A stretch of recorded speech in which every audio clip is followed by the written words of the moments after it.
everybody. We are here today. We are going to do the Ardbeg Day Yearly Releases. I cannot tell you how excited I am because one of these is the first bottle that was ever gifted to me of scotch, at least as far as I remember. I've drank enough scotch that I might have forgotten. But it was delicious and I loved it, and I'm really excited. Gary, can you tell us what are these year releases? What does it mean? What are we doing? Certainly. Now, Ardbeg started back in about 2011 doing an annual release. And so every year they're going to take some different casks. They'll do something a little bit different, and you'd see we're going to have a look at some of those. So we're just going to actually join in, just for the sake of our livers and the amount of alcohol we're drinking. We're just going to join in and jump in at 2015, and we'll get the annual release there, and we'll kind of work our way forward to 2020 like that. So the first one we're going to do is Perpetuum. And this is the one I was talking about. When I first got into scotch, somebody took me to a liquor store. Oh, look at that bottle. That is a beautiful label. It's shiny, unlike the usual Ardbeg, very dark theme on their labels. This one is, they spiced it up a little bit. They made it a little more gaudy. Yeah. We've got generally a shiny silver label with the infinity sign on it. Yeah. And I think they missed an opportunity to make that kind of an Ouroboros, because so many of these Scotch companies like their Norse themes. Mm-hmm. Just if anybody out there in Ardbeg is listening, I think you really missed a chance for a little bit of a Nordic theme by making that a snake biting its own tail in the infinity sign, just to tip it over the edge.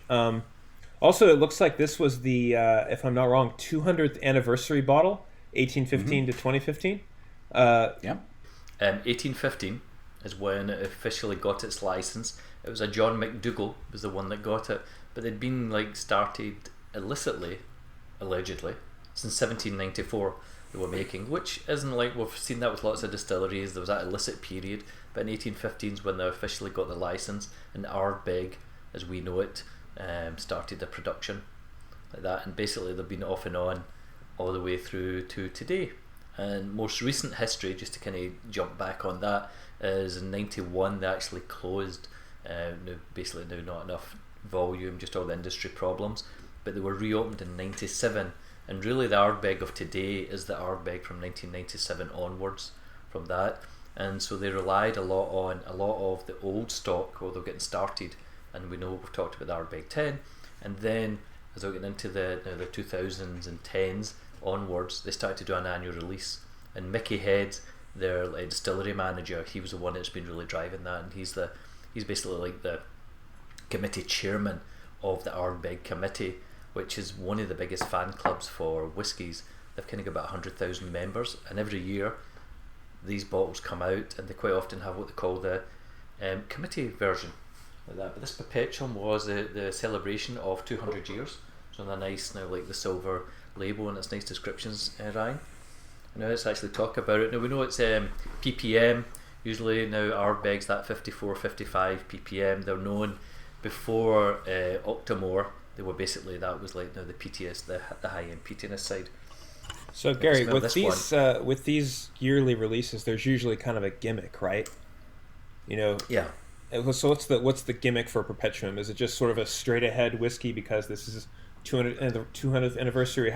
How would this differentiate it from the core range? So like a Ugadal was in the core range, right? And this is a 10-year-old. Yeah. So this one here, it's more there's each year they're taking specific casks, but the Perpetuum is obviously now the Perpetuum of Ardbeg, that forever now, and going on to infinity with the 200 years for that one. But if these ones, this was actually just done with a mix of casks. So this particular year they were celebrating the 200, so you're going to get bourbon. They're going to be taking all different ex-bourbon casks that they had to make this one up. Yeah, sort of a representation of the classic Ardbeg flavors, celebrating 200 years by this is what Ardbeg has been. Yeah, and let's go. So what you thinking on the nose, guys? Well, you know how Macallan 12 has that leatheriness to it? Yeah. I'm getting some of that same leatheriness that I get from that Macallan 12, mixed in with that earthiness and that peatiness. Yeah. I mean, for me, I get a lot just straight up the coke, the maritime peat smoke that we're getting there. A little bit meaty on the one. Yeah. Yeah, but try this one. Try it on the tongue though. This one's one of the ones I think is a surprising one on the tongue. I can see why Iodine. Chance you really liked it. Iodine. Mm-hmm. And this has got a real like smoky coke. Now it's smokeless coke on. You really get that smokiness right on the tongue. It layers over the top. Oh, that's so lovely. Ooh, wow. Yeah. There is a And it's sweetness. There is a sweetness there Yeah. for me. Nice long finish. Yeah. And it's so for me the sweetness, I get it on the nose a little bit, but I get it. It's almost like the sweetness is in the smoke, right? Like instead of it just being smoke, it's like a cherry wood smoke or a sweeter smoke, something like that. Yeah. And I think that's I love it. Yeah, just lick inside. I mean, just it's quite a long lingering finish there. It's like it's a very the bulk of it's a quick finish, but then it just layers there. This is 46.5 ABV. We're doing this one, so no need to add any water. Like that's their classic strength that they bring it out.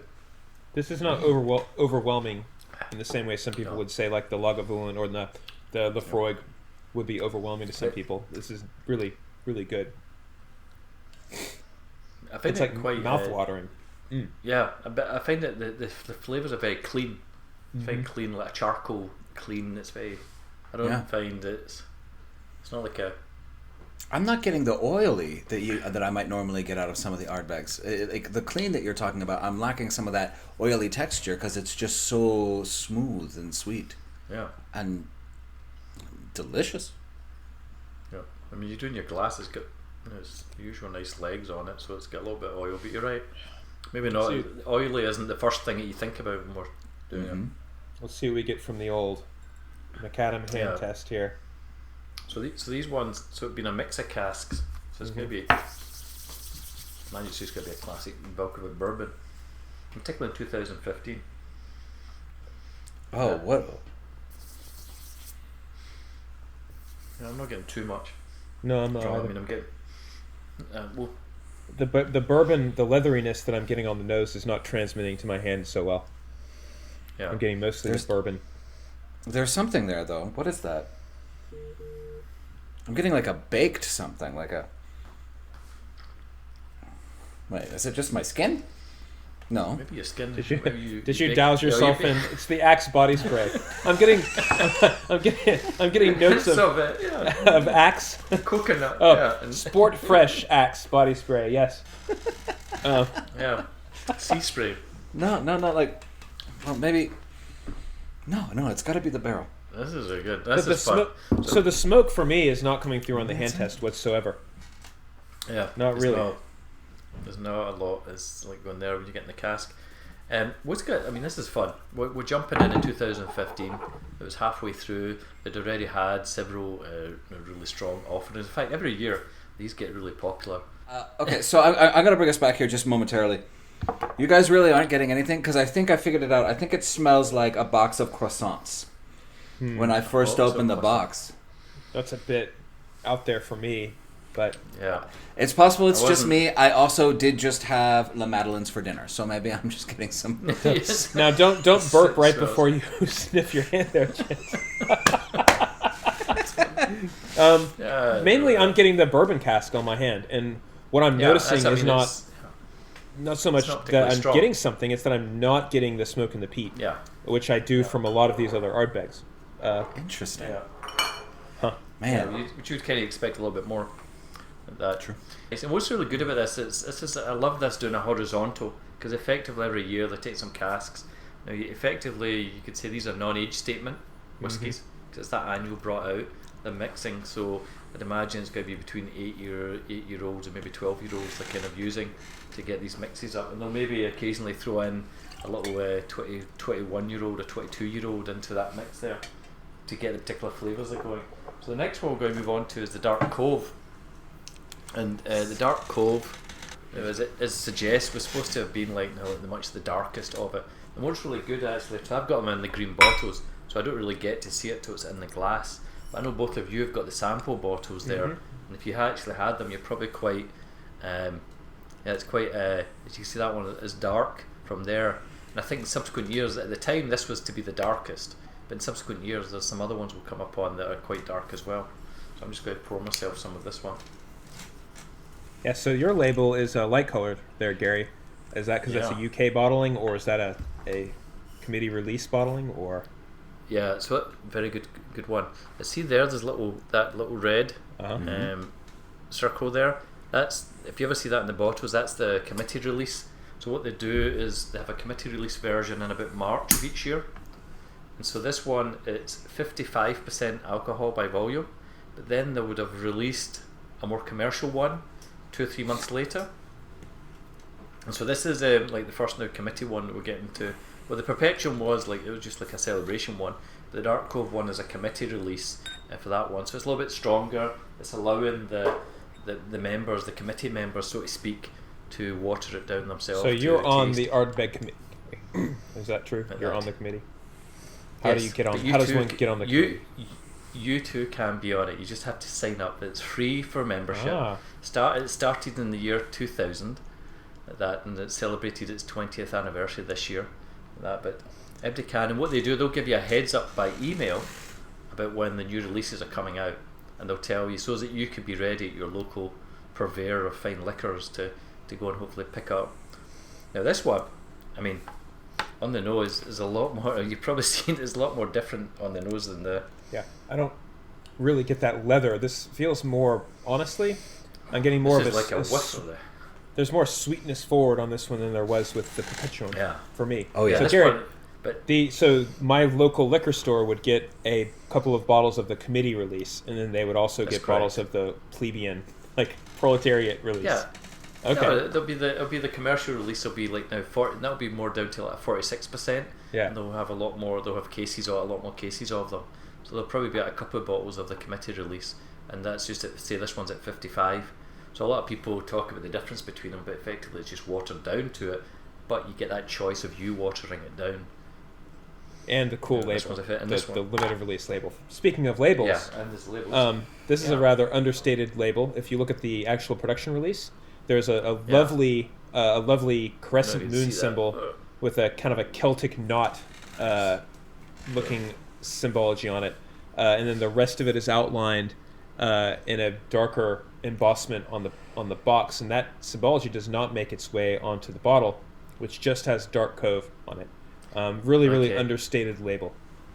So in the label here, what I'm looking at is they've got basically some fishermen rowing, or some guys on their rowing boat or a heavy big boat rowing across, like probably the Cove. And the thing about this, and I was kind of waiting, it'll be interesting when you take this. I was holding back and saying what the cask was with this one for you, Ryan. But this is dark sherry casks. Interesting. They're getting. So that was what you were. I was just kind of holding back there before saying to you, because it was interesting what you were going to get in the nose. Yeah. Yeah, the previous one was far more Macallan-y to me on the nose than this one was. Yeah. Oh, wait till you try this one on the palate. A little bit of this on the tongue. Oh, that oily. You're going that rich oily with this one. Oh yeah, there it is. That's there. Oh, that's delicious. Oh, I'm getting your full iodine now.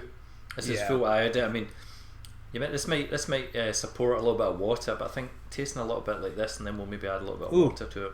Yeah, that's coating the palate like Pepto-Bismol almost, just very, nice, unctuous, if you will.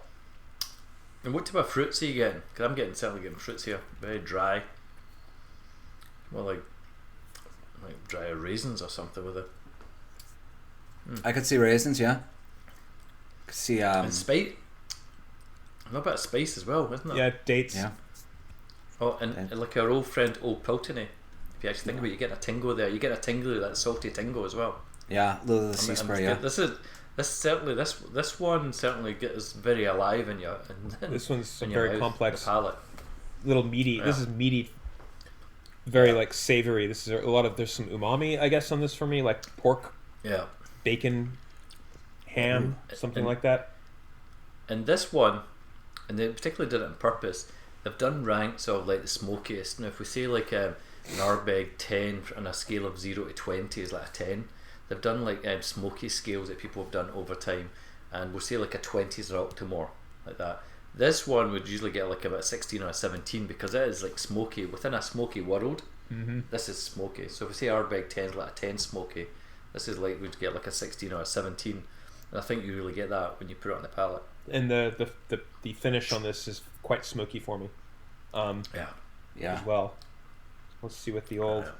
But it's a deep smoke. It's not a sharp smoke. It's a deep smoke with a lovely peat overtone. Yeah, this one I actually always. The smoke is on the hand test exceedingly smoky for me. Oh yeah, no, it's just right. It's right there, right up front. Yeah, that's really interesting. So I wonder if that's like no, they said it was dark sherry cask they were using too. And now I'm getting a lot more of the fruits on this wrist test here. This is really good. I actually have a bottle of this at home. This is one of the yearly releases that I did get. Yeah. I'm envious of both of you. I got to start picking up all the year releases as they come out. Yeah. Well, join the committee. Let's join the committee, Chance. Oh, I'm joining as soon as we're done. Yeah, same. Well, probably not, but I'll be joining soon. Yeah, so I thought I'd open it up. Yep. Oh wow! When you do open it up, you get a full breeze coming in off the Atlantic Ocean. Yeah, like you're standing on the cliffs. So what is the ABV on this again, Gary? It says 55. Okay, so this one. Ooh, so yeah. Oh, that benefited. I feel that benefited from water quite a bit, actually. Yeah. Yeah. So that sea salt comes through so strong after. Isn't it delicious? This is. You know, this is one of my favourite amongst many favourites, but certainly Dark Cove is a one to visit. It's really good. Like that. Oh, I almost don't want to clear my palate. I love that so much. Yeah, isn't that a good one? So that'd be a recommended one. So obviously with these ones from prior years, you can basically get these online at auctions and things. They're a little bit more and become a little bit pricey. When they originally come out, they're about $100 for that year, and they'll kind of like build up depending on the year.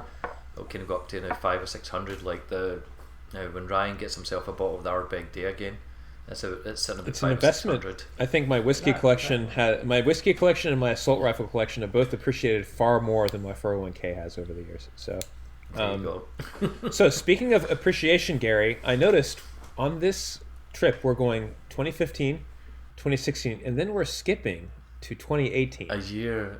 So what is exactly this? Can we talk a little about this mystery year? What happened in 2017, Gary? So in 2017 they brought out Kelpie, and Kelpie is like the impish fairies and the island that are there, and it's particularly is one of my favourite bottles, and I've actually ran out of that one. I usually buy one to keep and one to drink, and that one got finished off last year because Kelpie, I particularly liked it. So all I'll say, it's absolutely delicious, and I really recommend it if you feel you want to invest in a bottle.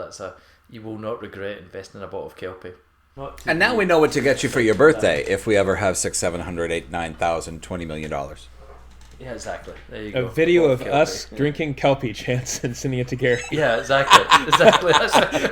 For your birthday, you get the joy of us enjoying whiskey. Yeah, exactly. I get the joy of how you guys do it. Well, listen, it's all about education. It's good. So, okay, so we're skipping over 2017, but well said, Ryan. We're going to jump to 2018, and this is when they were kind of getting their and back into the 1960s vibe, and they went for like grooves. It was a bit groovy, man. So it was a bit Austin Powers style was the nature of it. Yeah, I personally don't like this label just because I don't love 1960s American iconography with the bubbly, the balloon-like letters and the kind of focus on orange and like bright, approaching colors palettes. I think it's just it doesn't do it for me. And the box even has more of these kind of like groovy-looking letters to it, and I think the main label they kind of made kind of a sicky brown color, also adhering to that kind of 1960s color scheme. So I give this one personally a thumbs down. Hopefully the whiskey I get a thumbs up. So Gary, what was the gimmick for grooves here? Why that name? So for the Grooves one, what they did was two things. They took red wine casks. So Ryan, I know you really love your different casks. So they took red wine casks and they extra charred it. So they made really deep grooves basically in the barrels, and so hence grooves. From that one, that deep charring that they've got is going to give it a lot of flavour, and that's what we're going to like taste just now. So as much as the kind of the marketing team went over the top, now they did like an Austin Powers groovy man type of approach, but I will say when look at the colour of that one. I mean, Jesus, it's like ridiculous how dark that is, isn't it? It's beautiful. Yeah, when I read that that's where the name Grooves came from, that the name Grooves came from they burned extra deep grooves, I was like, well, that's a stretch to get from that to the name of it to 60s iconography. Okay. But we're talking about it, so it worked. You're not wrong. You're not wrong. Exactly. Yeah, no, it worked. And so that's another committee release, the one we're tasting. But so obviously this one's at 51.6 was the committee release that they'd done for this one, and the regular one would be about 46 again. They'd be doing. So this just one, seaweed, boom, seaweed. Right on the nose, like seaweed, isn't it? Very extremely maritime to me. It just immediately apparent, even over the smoke I feel of an Ardbeg. Yeah, well, this is so. It's interesting how you come from that dark cove. That dark cove was very much you were getting that raw sea. This is very oaky, iodine. Extremely oaky to me too. Oh, the wrist test. This is the most interesting one today so far. Oh wow, yeah. What is that smell? It's immediately something familiar. Whoa. Is it? I'm going to say toffee, but it's not. No, I think this is very close. Very close to like the American. I mean, it's like an American bourbon cask. You know, they've used red wine. There's been one, but I think it must be like American oak. Because I'm thinking like vanilla. Astoundingly oaky to me. Just a lot of wood.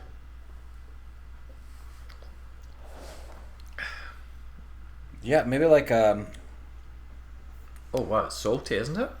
This one you're tasting. So this has got a really nice salty.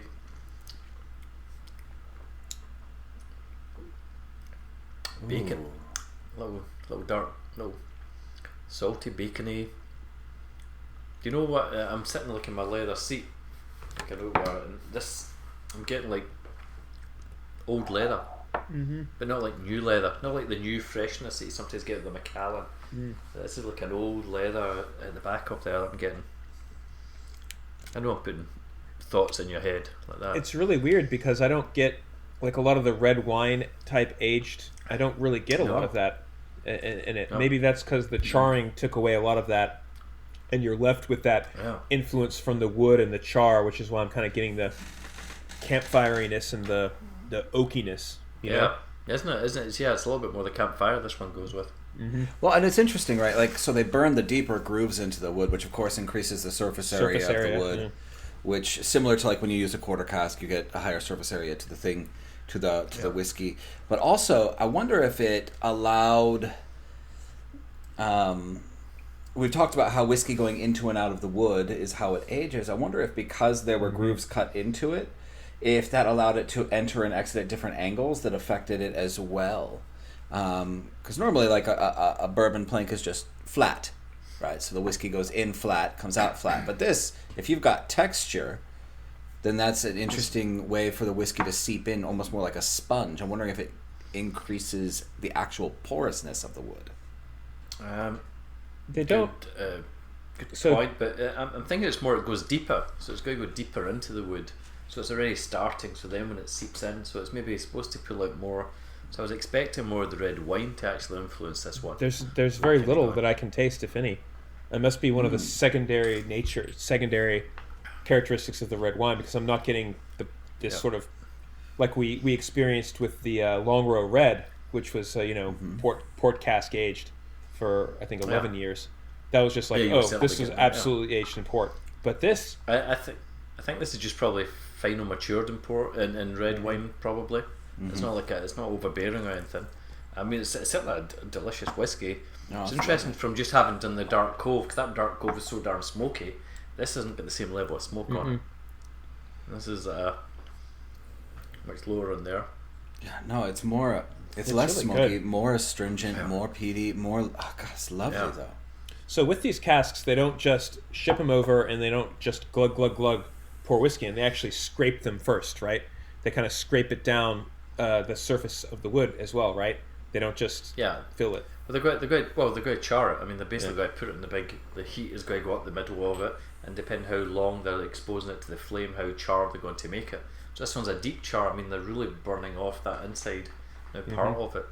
So I mean, there's not going to be any surface alcohol, liquids or anything, but it's going to be deep set within the wood, because now the red wine's been sitting in there and it's been seeping into the deepness of it. So there's a little bit of flavours, but you char it as well. And that charring, now the thing is, the charring we think about is like a bourbon. That's like char's giving us that big vanilla. So if you're using American oak, that's where you get those big vanilla notes that are coming out. And this is kind of got a mix of that. I mean, there's a little bit of that, and then you've got that salt. There's like a saltiness when you first take it, and it settles down. That's what I'm saying. I'm getting like some older flavours in this one, but no, good. It's a nice. I mean, it's terrific. It's a good year. It was. I mean, it's another, and that's the way you take these every year. It's like you get a different flavour one. And it's interesting. You say, okay, it's from the same distillery. Yeah, they're mixing up with it, but they really do a great job of mixing it up and really making it different for you every year, so that you can't really say, oh, it's consistent with just last year. As you've seen, we've just done 3 in a row. Yeah. Every year, it's been like, wow, that's it's from the same distillery, but it's like you can really taste the differences between them. This is excellent. What a great way to be trying whiskies. And they're all non-age statements, which just, I've talked about it before, the hoity-toity opinion of an age statement on whiskey. It just goes to show just how an age statement is just another factor when considering a whiskey, and not a ranking feature about which one's better. Because these are fantastic and amazing. It's as relevant as price, right? Because some people will just buy the most expensive thing and be like, "No, I'm sophisticated," right? And I've always said is, go for the younger. Start with the younger. Any whiskey you got to try, start with the younger, because you got to get the closest to what it was distilled. You got the least influence of the wood. Then that aging of it's going to be more and more influence of that wood is going to be on it, and you really get just the essence of like the barley going through the distillation process. Like, and obviously here we get peat, so this is the peat smoke, and this is like it's like a meaty, seaweedy peat that they've got there, maritime peat that they've got on Isla, and it just delivers these delicious. And like when it comes down to it, it's all about how it tastes. And I think 2 of my top 5 bottles of whiskey, Ardbeg Perpetuum, which was my first bottle of whiskey, is a non-age statement. And then let's just talk about the Glenmorangie Signet, which is just probably number 2 or number 3 on my list of all-time favorites. That is just one of the most interesting, complex, delicious whiskeys that I have in my collection. Also non-age statement. So non-age statement, that Signet, but it's got up to 30-year-old whiskies in there that they've put in, but they've got young ones as well. I mean, even Johnny Walker Blue Label, right? Johnny Walker Blue Label, non-age statement. Yeah, but it's their most expensive bottle. Yeah, but you start to get some rare ones in there as a mixing up. It's delicious. That was good. What a nice this is good. This is one of I think the wrist test was one of the most interesting ones that we've gotten so far. I'm just gonna have a little something to. There's my palate. That was lovely. That was a really unique expression, and I really, really enjoyed it. I remember seeing it in the store when it first came out and being like, "What is that?" Well, I gotta buy that bottle, and then I didn't, and then they didn't have it anymore. So I'm really glad I got the opportunity to taste it. Thank you, Gary. That was really lovely. So I was telling you about the committee editions. So the Drum is a 2019 one. You see, it's got the dark label. Now this one is not the committee release version. So we're going to be having, this is like the one, I didn't pick up the committee release that year, I didn't manage to get it from there. And I think label wise, I don't know if you've got that label to have a look at, Ryan. It is 60s tiki themed is what I would call this. Nice, yeah. And it's a bit, I think, eye-catching. It has some of the 1960s kitsch. You've got kind of a palm frond there on the background of the label. We've got sort of a 60s tiki font. And then it's helpful enough to tell us what to expect, which was briny notes and pineapple notes is what the label tells us to expect. So let's not use that as a subliminal hint. The Ardbeg, this label, because this is a rum cask age, spoilers, I'm already inclined to like it. But what I don't like is the mix between the more traditional kind of, very traditional Ardbeg label mixed with the kitschy kind of 60s stuff. It's, again, a miss for me, I gotta say. But the box is kind of pirate themed, which is kind of cool looking. So it's a pretty. It's the box. It's is that actually a wooden box, or is it just like printed with wooden? Yeah, it's a cardboard box, but it looks like a wooden cask, which is kind of, unique. And indeed, briny notes. It says banana, and we're supposed to expect banana. We're supposed to expect pineapple. So I like the box better than I like the label on the bottle, I think. So and I'm looking at the box, and they do lots of playing off of things. They say it's never a humdrum affair. It's rumbunctious revelry, like that. So they're doing lots of plays on the word rum. I'm glad that they're employing a team of 12-year-olds to come up with bad puns for all of their bottles. Yeah, they're their marketing team. They're famous, they're infamous. Yeah. You either like them or you don't like them every year, but they come up with something. Now, look how clear this one is compared to the other ones. Yeah, it's like a straw color or something. It's a really light, clear yellow. I will say I agree with you, Ryan. I'm not a fan of the colorful Ardbeg labels, the grooves and the drum. I like Perpetuum. I like their 10. I like Ugadal. Yeah. I think it's really great, and I love it. And so I think it's weird to see that mixed with like Austin Powers. And so I don't know. Maybe that's just it. It's just that was really a couple weird. of years. Yeah, but he's like that when that time we had to look at the supernova.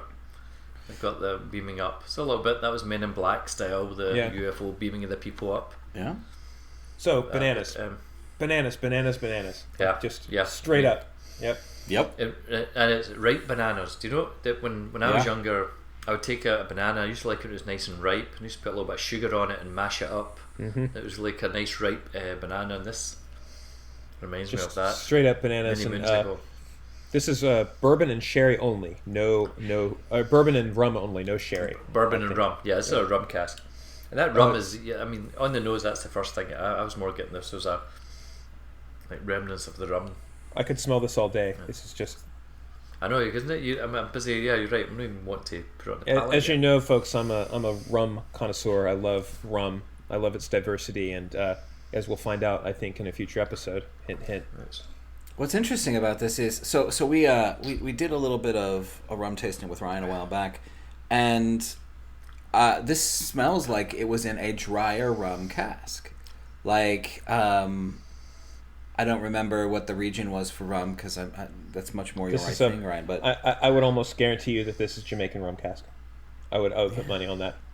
This is very Smith and Cross, or very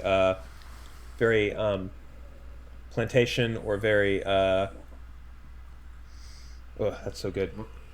Let's come back. We'll come back to that. So we'll do a fact check in a future episode. Come back and we'll talk about that. That'd be a good one to find out. Yeah, I think my point there is it's so different than the Caribbean cask by Balvenie. Mm-hmm. Balvenie, it's not the same. I'm getting a lot of spice on. It's like this. So the Caribbean cask is finished, and I wonder if this is just either they finished it for longer in the rum, or if this one's coming back. I'm getting like ginger spice on it, and I'm actually getting a little bit of anise. Your licorice, not as pronounced as Ardbeg Day, but I'm actually getting some. Oh, this is really good! Wow, isn't it? There's a lot happening in this one. I mean, it's like multi-layers on the palate, and as it finishes, more is developing for me. Yeah, this is a lot of fruity esters from that rum cask. And oof. And smoke. And what about smoke? See, it's interesting. Like, we've not even talked about smokiness. Whereas remember in Dark Cove, there was like, really smoky. Yeah, this immediately. The smoke is subdued in this one. I mean, it's still obviously an Ardbeg, but it's ginger. Is that? Ginger, that was the ginger. one. Yeah. Are you getting the pineapple? It is on top of the banana for me. Yeah. Yeah, it's banana forward, and it's Yeah, really, like really in the nose. Like a banana pineapple smoothie, yeah. Very delicious. I mean, This is awesome, and isn't it? the thing about this is So that the fruitiness for the esters of that rum is fading quickly, and I'm left with more of a traditional Ardbeg smoky finish. And it's still there, mind you, but it fades relatively quickly compared to the more traditional Ardbeg notes of the smoke. And Yeah. Like it almost transforms, right? Like you've got this sweet dram on your palate, and then it turns into Ardbeg. That's amazing. wow, I mean, this was last year's. I should have bought like 5 bottles of this last year. Oof. Still available in some places.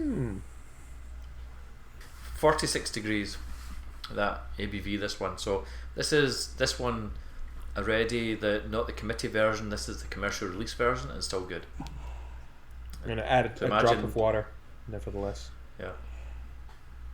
The water doesn't do it any good. Yeah, I don't think it would. But I want to try this on the old hand here. It's got a. It's not quite as. No, it's got a good scent. It's not quite as No. strong as that Groove one. I was getting. I was expecting a little bit more. Again, the rum notes for me are lost on the hand. To a great degree. They're good. Delicious. And once more, think about it. Same non-age statement. This is an annual release, isn't it? Isn't this like fun? I mean, every year you gotta get one like this, and you don't know what's coming. And I think that's what keeps it really exciting. It is. It's super interesting because I think a lot of distilleries, as the popularity of Scotch, particularly in China and Asia, has skyrocketed.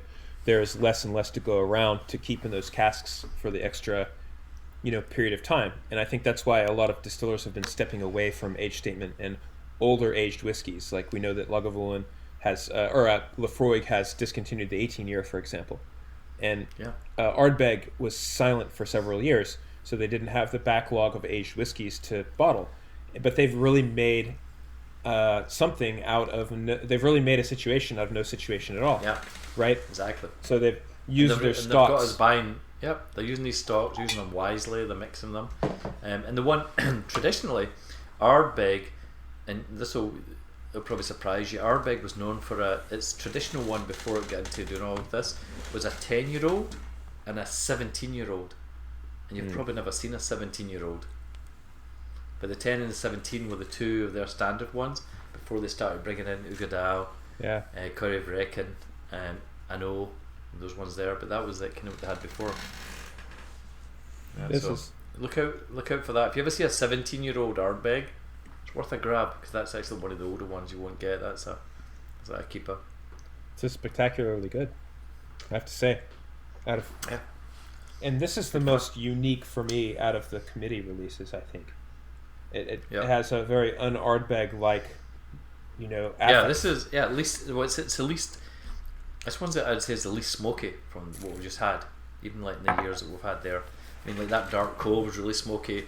That Perpetuum had a good smokiness level to it as well. Even the Groove was even like a little bit more smoky, but this one's like, this is about different things. It's about those ripe bananas on the nose. It's about the spices on the tongue and the flavours there. It was really fascinating how much of the rum I could smell in it. Like, we do a sherry cask and you can smell the sweet of sherry, but like with the rum casks, it seems like there's almost enough there to be able to identify the rum, and like because it didn't smell like Bacardi. It smelled like a dry rum, and it was really, really good, and the drum was really fascinating. Yeah, that's what makes it really interesting to do. So we're going to go on to this year's one, 2020, the end of our 5 years, obviously skipping Kelpie. It's called Ardbeg Blaaack, and this is a committee release that we're going to be tasting for this one. That it's a 50.7 ABV for this one that they've chosen. I'll give just a little bit, just as more to tease Ryan, who loves these casks ones. It's a Pinot Noir cask, so it's a red wine cask, but not just from anywhere. It's from the sheep country of New Zealand and Lord of the Rings and everything that's associated with the wild lands of New Zealand. like that. So you've got the sheep down there, the sheep in Scotland, and it's black, but it's with 3 A's, so it's Blaaack, like the Baba Black sheep.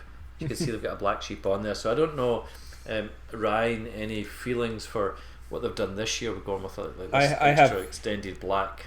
I have strong positive feelings about this label. I think it's just Okay. lovely, and I think it's whimsical. If you look at the box, for example, it has a tessellated pattern, sort of a Escher-like tessellation of sheep, and then there is one black ram amongst the sheep who's facing the other way. There's a monochromatic theme amongst both the box and the bottle. The bottle, unlike many of these releases, seems to be kind of opaque. Is it completely opaque, or is it kind of see-through? But usually the Ardbeg bottles are a dark green, whereas this one actually appears to be a more darker black color. And again, it's sort of like you took a black and white photo of an Ardbeg bottle. The label also is completely monochromatic, just black, white, and some shades of gray. There's a really beautiful background on the label that it continues the sheep theme. It's just a really lovely. It's a lovely label, a lovely box. I'm quite fond of the iconography and packaging of this particular one. So 2 thumbs up to Ardbeg for this year's. Really, really nice job. Really good. And this one was got at the bottom of the box and on the bottle. This is the 20th anniversary of the committee. So we said earlier it started in 2000, so 2020. And what's really, I'm just reading on the back here, the corniness or the pun, the style of it is, we now have the flock of Ardbeg committee members. Our flocks are dotted all over the globe, and so we went to New Zealand, where sheep outnumber locals by 7 to 1. And we picked up some Pinot Noir casks from the furthest outpost in New Zealand, from Islay, because you think about how far that is, and basically brought this together for the whole Ardbegian flock to taste. And always is standing out that Ardbeg is the black sheep, where it's always going to be standing out for everybody. I know, so it's lovely. Now, I'm not gonna lie. Ever since you mentioned it, ever since you said that, New Zealand and Lord of the Rings, all I can think is fly, you fools. So, what's the sheep to human ratio in Scotland, Gary? That was probably, there's 5 million. It's not like New Zealand. New Zealand have us covered. There's only 3 million population in New Zealand, and about 20 million sheep, to put into perspective. In Scotland, the population is about 5 million. And I think there's probably maybe only 10 million sheep or something. Is that all? So Chance, when you do go onto the island or in the Highlands, you're going to see sheep crossing the roads. We don't actually have barriers for them a lot of the time on those single track. And we've been talking about Bunnahabhain at the north of the island. When it got its track put in, there's still sheep that are going to be crossing over there. And one has to stop for the sheep. But look at the colour of this one. I mean, so they've got that. They're using this as a Pinot. They've used that like Pinot Noir wine casks that they've used. Oh, it's beautiful. Now, this is one of my... the nose is alive with fruit, stone fruit, or berries or something. Yeah, it's like jam. It's very jammy, isn't it? It's like smoky jam. Just beautiful on the nose. Yeah, it's like smoky jam. That's amazing. Yeah, this might actually, may like this better than the drum on the nose. This is such a rich nose for me. Yeah, this actually, it's interesting. Yeah, with that grooves. Remember, it was ex-red wine, where this is effectively Pinot Noir. It's a red wine. Yeah. This one, I'm actually now getting what I was expecting from a red wine, but not I'm not getting all the tannins. I'm not getting the tannins and the astringency. It's like this. Yeah, no, it's like it's like smoky jam. I'm getting this image of like some smoky flavoured jam that I'm sitting and smelling it. I would like a jam flavored like this. Crack open the top, hear that button on the top pop, and then you kind of get the fruitiness and the smokiness as well. Spread it on some bread, So I think, Ryan, this might become your favourite. I'm getting anise. I'm getting anise from this one. I'm getting this it's like velvety. This is unbelievably smooth. Wow. God, I could smell this. First thing is. Ooh. And it's quite a long finish though, isn't it? Yeah. Just wait before you take your next sip. Just let it sit there. I'm getting meat. Yeah. Umami. It's a smoke. There's some There's a umaminess smoky, here. meaty, yeah. Umami, nice. We've actually not used that in any descriptions. That's a good one for this. The I'm getting finish, smoky in this. finish for me has isn't it as spiciness. Yeah, isn't it smoky? Yeah, it's not as smoky as that Dark Cove. Mm-mm. It's not quite as, but it's smokier than the last couple we've certainly had.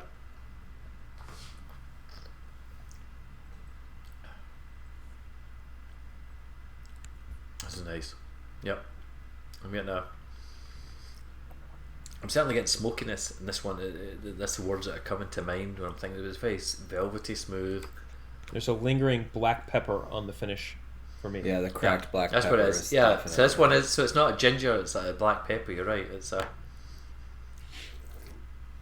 Once more, the colour just like crazy. I just love how they're every year they're playing with that colour.